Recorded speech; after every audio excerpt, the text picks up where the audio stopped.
Who would have thought that watching a middle-aged man iron video game boxes would prove to be so popular? Hello cave dwellers. Yes, the video we put out a couple of weeks back in which I showed you my tips and techniques for getting dents and dinks out of video game boxes, gluing up the sides and all of that stuff proved to be wildly popular, and I got some really great feedback from you. And that's why today I'm following it up to try and evolve those techniques, because honestly, some of those techniques that I showed you I've used many times, others I was trying for the first time. And I got some really good feedback from you, including from people in the comment section claiming to be experts. Of course, everyone's an expert on the internet. But on this occasion, I had no reason whatsoever to doubt you. People claiming to be archivists and just enthusiasts preserving board game boxes, magazines, books, things like that. You gave me your recommendations, and they're all good ones because, of course, all the materials, the cardboard, the paper, and things like that, it's exactly the same in our video game boxes. So I've gone out and bought a bunch of stuff on your recommendation to try out. We'll check out those techniques today and see if we can be more sympathetic in our processes while achieving a good result. And also, we're going to try something that has all of my instincts screaming at me saying this is a really bad idea and it's going to look horrible, but we're going to try it anyway. We're going to touch up some of the damaged artwork. I've got a big old tub of paint over here and some other things. We're going to see, can we truly preserve game boxes using paint, or is it going to go horribly wrong? There's only one way to find out. I've got my paintbrushes, I've got a stack of broken games. Let's see what we can do with them this time. And before we do, we'd like to thank PCBWay.com for supporting our episode today. They aren't just about PCBs, although they do a tremendous job of that. They also offer CNC machining, sheet metal fabrication, 3D printing, and injection molding.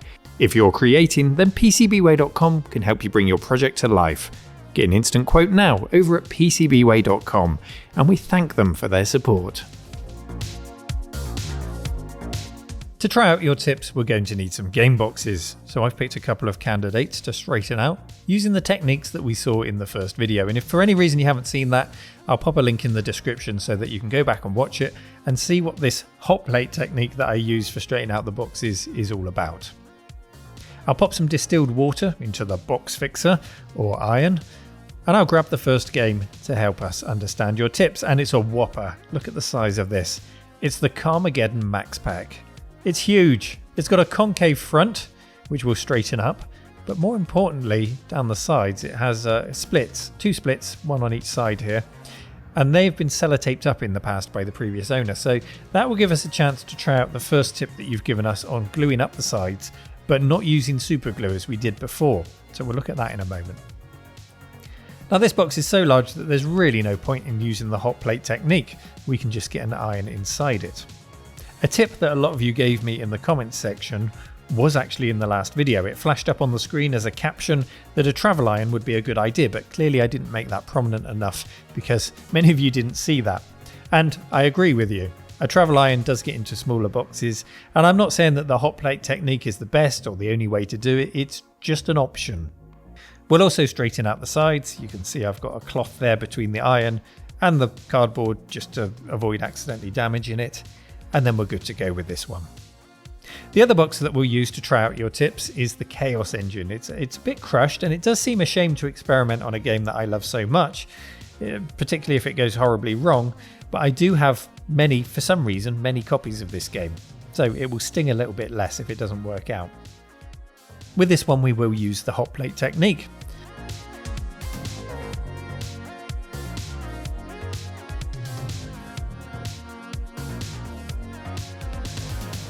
And now we have a lovely flat top. Excellent. So let's try out your first tip. Jeremy, Jason, and quite a few others of you suggested that PVA glue is what I should be using to glue up the edges. Now I did try this in the past, but I found the glue that I had soaked straight into the cardboard, which was no good. So I've revisited the idea and I found this. This is PVA based and it's book binding glue, specifically for use with books, but it's got to be good for game boxes, right? I could see right away that this was a much thicker PVA than I tried before, so that was a good sign. And I'll dab some with a brush on the side of the box here.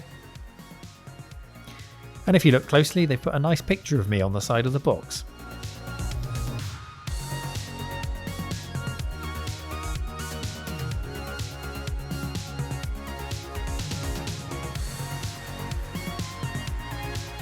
Then we'll squeeze the edges together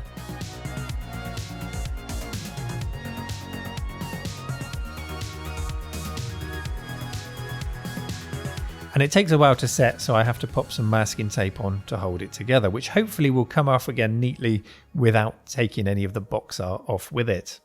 And then I'll do the same on the other corner. It's very therapeutic, gluing up boxes. I know we don't get them looking absolutely brand new, but it feels good to make them at least functional again, to make a box back into a box again and to be able to use it for its intended purpose. There's something nice about doing it. While the glue is setting on those corners, let's try tip number 2, which was suggested by Sozzled over in Discord chat. What we'll do here is cut some thick paper or thin card, whatever you've got, and we'll give it a fold before giving it a liberal dousing in our book binding glue.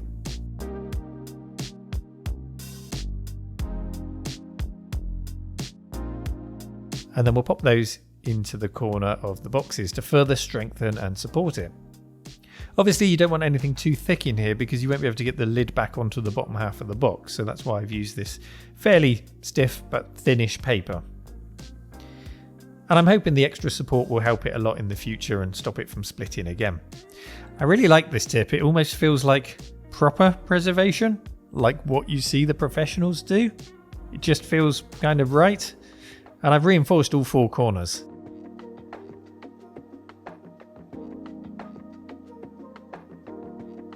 And now we can take the tape off and we can see how our book binding glue has done. And that seems to have done a good job. So, top marks to you all for tips 1 and 2. Thank you for those suggestions. I'm really pleased with how they've worked out and I think it looks pretty good.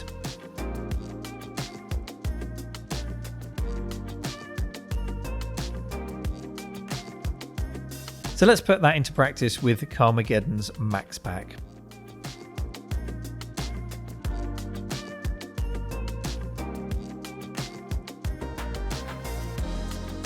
And you can see there when I stop pinching the corners together, the glue absolutely needs that tape to help it set.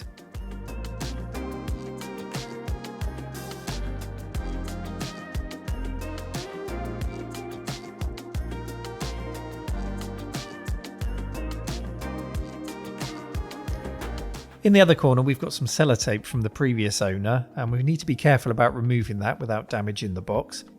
I tried to loosen up the glue on the tape with the heat gun. I had it set quite low, about 100 degrees. This thing goes up to 450, so on that scale, it's a low heat.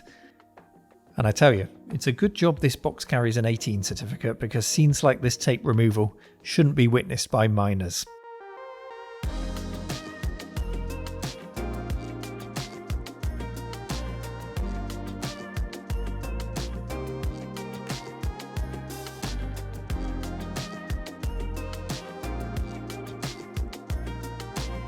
Was it as good for you as it was for me? There was also tape on the inside which took a little bit of the paper lining with it. Even with the heating, it's much easier to remove from a glossy surface.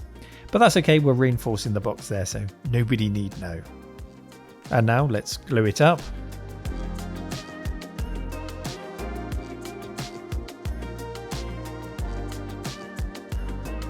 And pop some tape on while we reinforce the inside corners. And I've taken now to using a brush to really get those reinforced bits of paper on the inside. A bit like using a wallpaper brush. We can really tuck into the corners and get it nice and close to the edge. This box isn't perfect. There's a tear above the letter C on the title, but it's straightened out and I'm much happier with it. The corners are reinforced and the PVA glue has worked really well.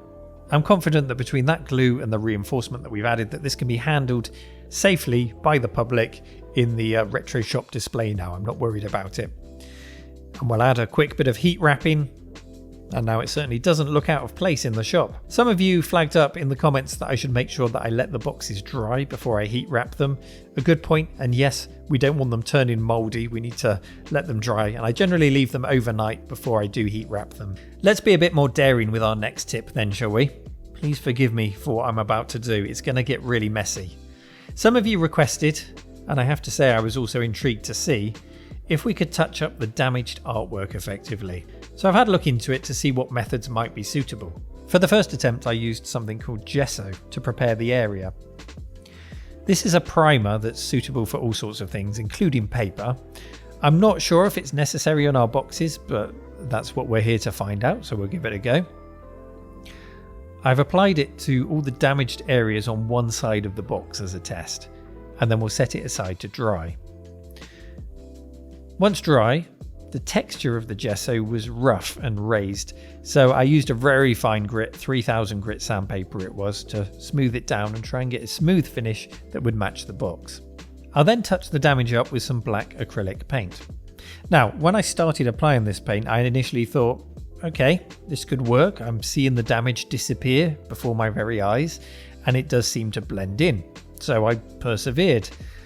And maybe that was true of the edges of the box and one or two minor patches of repair. But as it dried, I could soon see that this was not working out well at all on the areas on the front of the box. It was very clear where the touching up has been done, as the light catches the paint in a very different way to the glossy box on those front patches. And this really shouldn't be a huge surprise. If you're restoring an old painting, for example, you clean it up carefully, you make sure it's all prepared, and then you use the same processes to restore it. You use paint. You're using paint on paint. What we're doing here is trying to recreate the printed ink of a mass-produced box using a different thing entirely, a paint and a brush. I even tried some gloss and a kind of PVA water mix to see if we could give it a glossy finish, but it just made things worse. It looked horrible. Don't worry though, if you're about to type an angry comment about ruining the box, just hang on in there and wait till the end of the video. I did take some lessons from this failure though. Some of the painting was actually very effective on minor damage, especially on the very edges of the boxes. So let's continue this horror show, shall we, on the other side of the box. Another tip that quite a few people gave me for a box like this was to use a Sharpie pen, just to touch up the damage. So I'm going to try 3 methods on this side of the box, and we'll see what works best. And we're only going to stick to the very minor damage on the edge. Along the first third of this edge, I'm going to colour it in with a Sharpie. This method couldn't be simpler. Take a Sharpie pen, colour it in. It's nice and easy to do. It's very easy to control the pen compared to a paintbrush for someone like me who doesn't do much painting, and we could easily touch it all in. On the top third, we'll use that method we used before. We'll prime it with the gesso, and then we'll put black acrylic paint on it. I'm just letting the primer dry, and then we'll put the black on in a moment. In the middle section, I'm just going to go straight on with the black acrylic paint. There's no gesso. We're just going to go straight on, and we'll see if we can save ourselves some time and effort and get a different result just by using the acrylic paint. And that top patch is dried now, so we'll fill that in also. And here are the results. What can we take from them? Well, on the left, the Sharpie does have a glossy finish, but it stands out for me. It's almost like there's a little bit of blue in the Sharpie colour. The colour's a little bit off. You do catch it in the light. I'm not saying it's terrible, but it's not quite right. There's not much between the other 2 sections, but looking closely, I think the middle is the best. The acrylic paint directly on the box. I know this is quite difficult to see. We're effectively trying to see black on black here, but if you're struggling to see it, that's probably a good thing. And the thing I've taken away from this is, A, I like that middle technique of just the acrylic straight on the box. But also, if we just concentrate on some minor damage, not trying to go overboard and restore this back to as new, but just touching in some minor damage that draws the eye away from the main artwork, just around those edges, you can actually get a really nice result. So just like a lot of other things we do on this channel, for example retro brighting, if done in moderation, we can get a nice result. Let's try this technique along the edge of a black box then and see how it works out.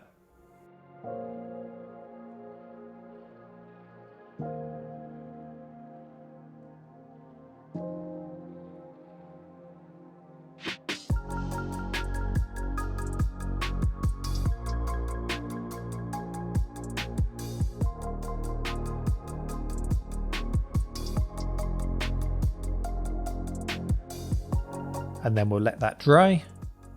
And I don't think that's a bad result at all, at least just for an edge that you just wanted to tone down subtly. Not for the front of the box, just those edges. And so if we apply the techniques from the last video and from this video together, we can take our Elite box, which was looking a bit sorry for itself like this, to something much more presentable. I've touched up the edges with the black, I've reinforced the corners, it's got its box shape back, but it does still look a little bit tatty, a bit aged and worn and loved, and I think that's a reasonable result.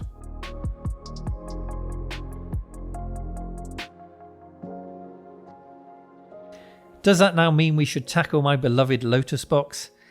Well, I'm afraid I'm not brave enough for that. It's one thing colouring black on black, trying to colour match that exact green.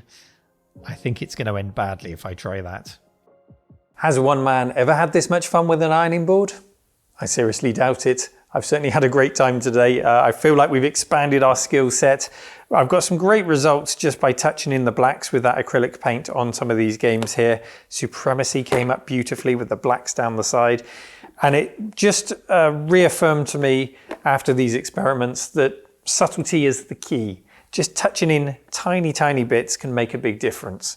Bits down the side, let the corners look frayed and flawed and in the condition they're in. If you start trying to go too far, it just looks all wrong. It looks like somebody's been colouring things in. But if you allow some of the character, some of the damage to come through, while just touching up some of the small bits that you can get some really good results. The question is, we know we can get good results now. The question is, should we, just because we can? And I think that's where some of our archival friends who were in the comments section of the last video might be able to give us some pointers. Should we be doing this? Are we doing damage by doing this? Should we not do this at all and just let the things remain as they are? I think there's probably a personal choice factor in that, whether or not you want it to look like that. But there may also be an archival argument that we need to hear, and I'd love to hear that. And no doubt there'll be another episode on this as we learn more skills, get more tips from you to try out. I think it's a journey that's going to go on and on in our quest to preserve and to present our favourite software from the past.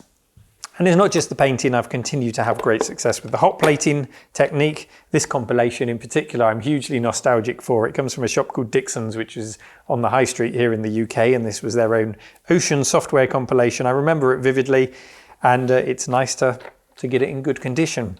So we've got a few techniques up our sleeve. I hope if you tried them out, you've had success. I've had some really good feedback from people who have tried out the hot plate and restored their games in that way.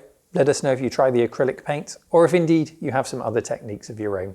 And I just want to reassure you that the Chaos Engine box that I completely made a huge mess of, it's all cleaned up, didn't damage the box, so we have taken it back to where it was. So don't worry about that. Chaos Engine has been saved. As always, thank you so much for watching, and we'll see you next time. Bye-bye.